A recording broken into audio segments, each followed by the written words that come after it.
Hello everyone. Our next topic in unit money is converting पैसे into rupees. अब हम पैसे को रुपीज़ में कन्वर्ट करेंगे. अमाउंट पैसे में गिवन होगा और उसको हमें रुपीज़ और पैसे की फॉर्म में कन्वर्ट करके लिखना है. तो हमें पता है 100 पैसे इज़ इक्वल टू 1 रुपी. अब जब हमें किसी अमाउंट को जो पैसे में गिवन होगा अगर उसे हमें रुपीज़ में कन्वर्ट करना है तो वहाँ से हमें उसको 100 के ग्रुप्स में डिवाइड करना पड़ेगा. मींस उस नंबर को हमें 100 से डिवाइड करना पड़ेगा. तो जैसे यहाँ पर 650 पैसे हैं, इनको रुपीज़ में कन्वर्ट करने के लिए हमने 100 से डिवाइड किया. 100 6 600, 50 रिमाइंडर आ गया और 6 कोशेंट आ गया. तो जो कोशेंट आया ये कंप्लीट ग्रुप्स बन गए 650 में से 100 के. तो ये रुपीज़ में कन्वर्ट हो गया. तो जो कोशेंट है वो हमें रुपीज़ बताएगा और जो रिमाइंडर है वो हमें पैसे बताएगा. तो अगर हम नंबर्स में अमाउंट को इस तरह से लिखें तो ये आ गया ₹6.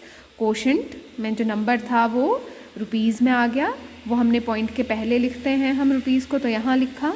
और पैसे जो रिमाइंडर में नंबर आया वो पैसे में आ गया पॉइंट के बाद.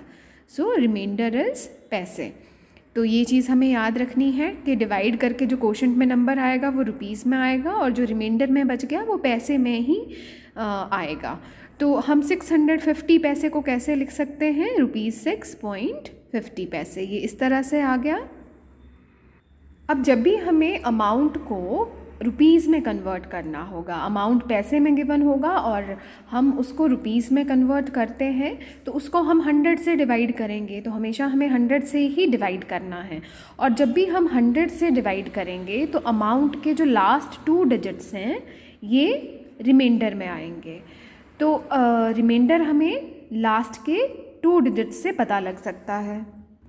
तो इसको हम एक ट्रिक से भी कर सकते हैं. जैसे अगर हमें 375 पैसे को रुपीज़ में कन्वर्ट करना है तो लास्ट के जो 2 डिजिट्स हैं, लास्ट के 2 डिजिट्स हमें पता है ये रिमाइंडर होंगे. तो ये हमने पैसे के कॉलम में लिख लिए, पॉइंट के बाद हमने 75 लिख लिया और जो भी डिजिट्स बच गए वो हमारे रुपीज़ के कॉलम में आ जाएंगे. तो वो पॉइंट के आगे हम लिख लेंगे. तो लास्ट के 2 डिजिट्स निकाल के हमने पैसे में लिखने हैं और जो भी डिजिट्स बच जाएंगे वो रुपीज़ में आ जाएंगे, वो कोशेंट में आए होंगे नंबर. तो यहाँ पर ये आ गया ₹3.75 पैसे. दिस इज़ नंबर ऑफ़ पैसे, this is number of rupees. और लास्ट के 2 डिजिट्स के यहाँ पर हमें डॉट लगा लेना है रुपीज़ और पैसे को सेपरेट करने के लिए. तो इसको हम इजीली लिख सकते हैं. अगर हमें वर्ड्स में लिखना होगा तो 375 पैसे ये आ जाएंगे ₹3.75 पैसे. हम लास्ट के 2 डिजिट्स निकाल के उसको पैसे में लिख देंगे और जो भी डिजिट्स बचेंगे वो हमारे कोशेंट में होंगे, तो इसलिए वो रुपीज़ में कन्वर्ट हो जाएंगे.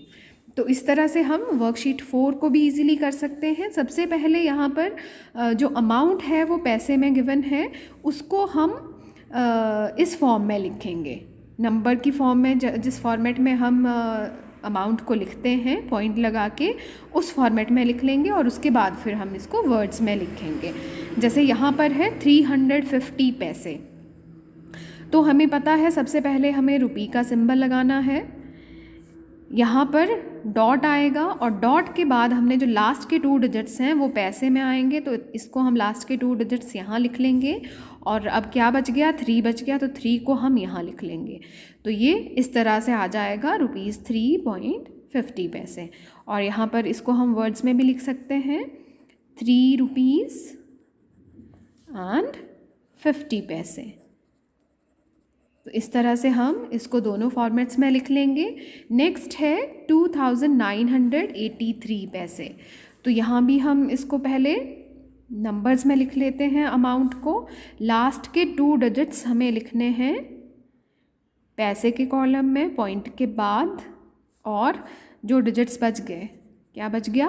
29. तो ये आ गया ₹29.83 पैसे. तो इसको हम वर्ड्स में भी लिख लेंगे.